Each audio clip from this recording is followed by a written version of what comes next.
Okay, time check is almost midnight. Tapos, mukha na akong si Bebang. Di bali na. Tingnan nyo yung nagawa ko. Day 9, I guess, or day 8. Day 9 na siguro itong nagawa ko. Yan. Malapit na, malapit na.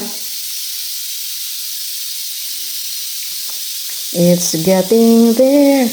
Hallelujah. Tapos, after this, atin na nating i-fill in yung mga buslot-buslot dyan, mga butas-butas dyan ng epoxy, wood epoxy. And then after that, ay atin nang i-sand. I-sand na natin itong lahat na floor na ito. And then after that, the most awaited part is pag-stain nito. After staining, hindi tayo babalik dito ng mga 3 days para hindi siya ma-disturb. Otherwise, magmamarka yung mga paa natin dyan sa sahig. Alright, day 10. At least nakaabot na ako dyan sa aking door. So I will just continue with this and probably I have like 1 more week to go. And then finally I'll be able to sand this. Tapos sand and then stain and then yay, decoration time.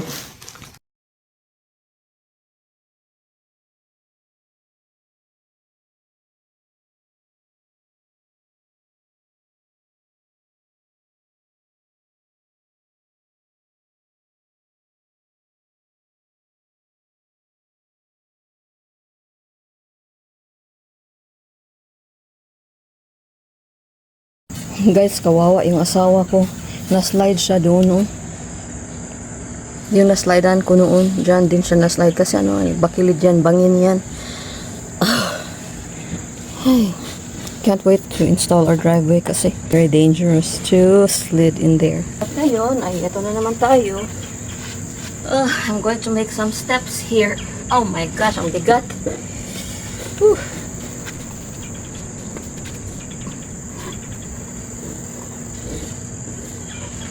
So, Cory, what's the verdict?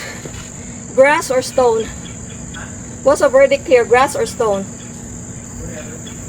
I think it would pop up if we will put stone. Stone na lang. Instead na grass dito, stone na lang. Ay, ang bigat.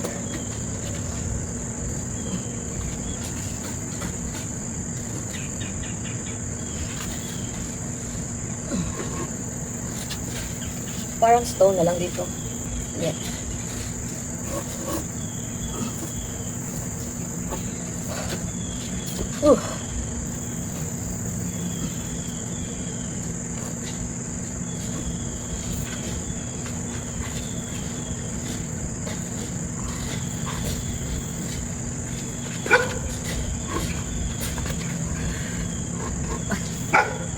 Bahala ka na dyan.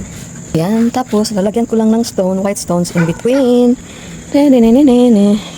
So, bili ako ng stones. Alright. Pahinga muna tayo sa pagsasahig doon sa loob. At dito na naman tayo sa labas, magbubungkal. Ay, natapapagod na ako doon sa silid ng bahay. But ipakita ko sa inyo mamaya yung nagawa ni Dan sa aming bedroom pag hindi ako nakalimot. But anyway, ito na tayo, bungkal-bungkal na naman si Carpentera.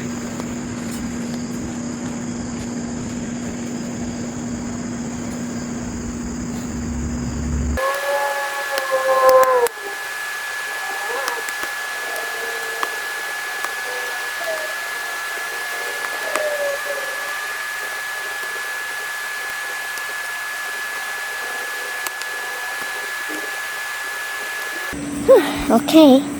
Tapos, lalagyan natin ng puting bato dyan. Tapos, bato dyan. Bato. Ang daming guys. Daming mosquitoes. Tapos, bubungkalan ko din dito.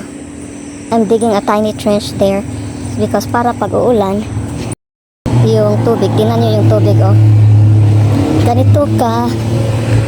Ganito ka bakilid or kabangin yung namin. Lahat ng tubig na trickle down the bangin. Hindi masyadong klaro dito sa video, but makita mo na may bakili talaga, bangin talaga kasi yung tubig from the top of the grass there is going down. So yan.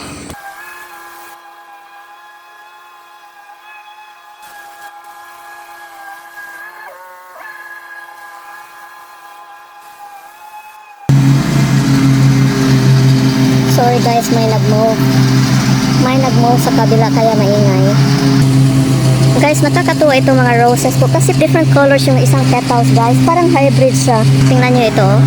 Hallelujah! Isn't that so pretty? May pagka-red, tapos may pagka-pink, and then may white. Ang ganda-ganda talaga. It's like, oh my goodness.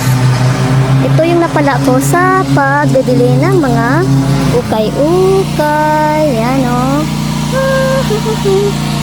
Ang ganda-ganda ng mga roses ko. So guys, ang isa sa mga pinaka-paborito ko. Tadang! Yan. Isn't that beautiful?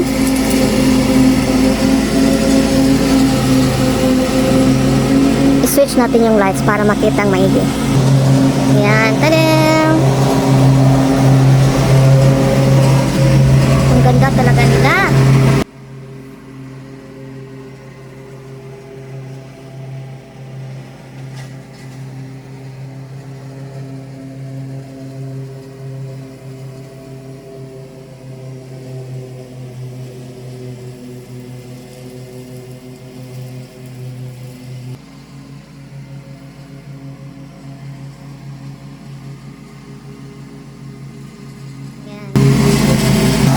At sa kabila na naman tayo.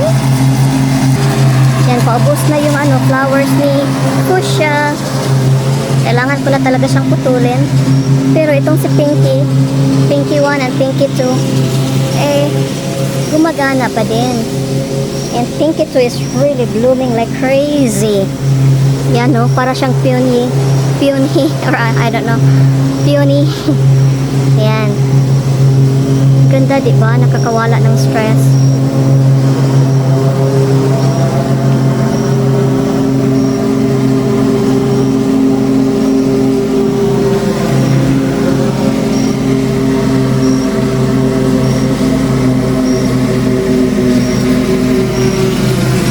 They are so pretty.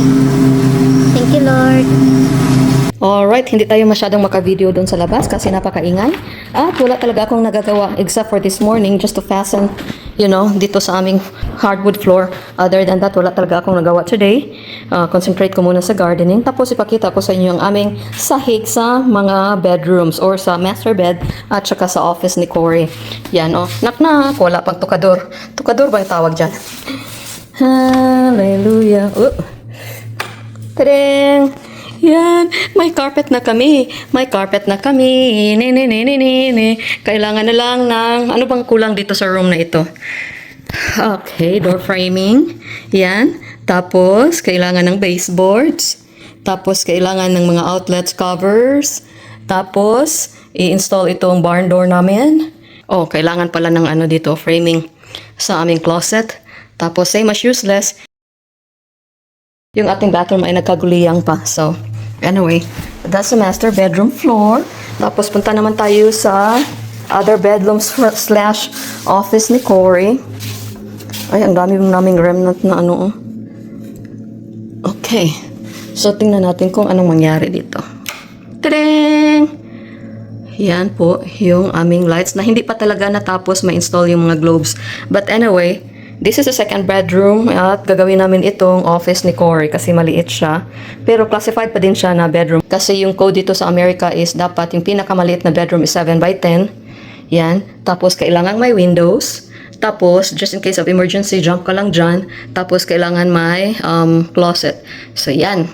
So considered siya na bedroom. At medyo naman siya, I think 4 people can sleep here, on the floor. Yan. Tapos lagyan lang namin ng couch dito.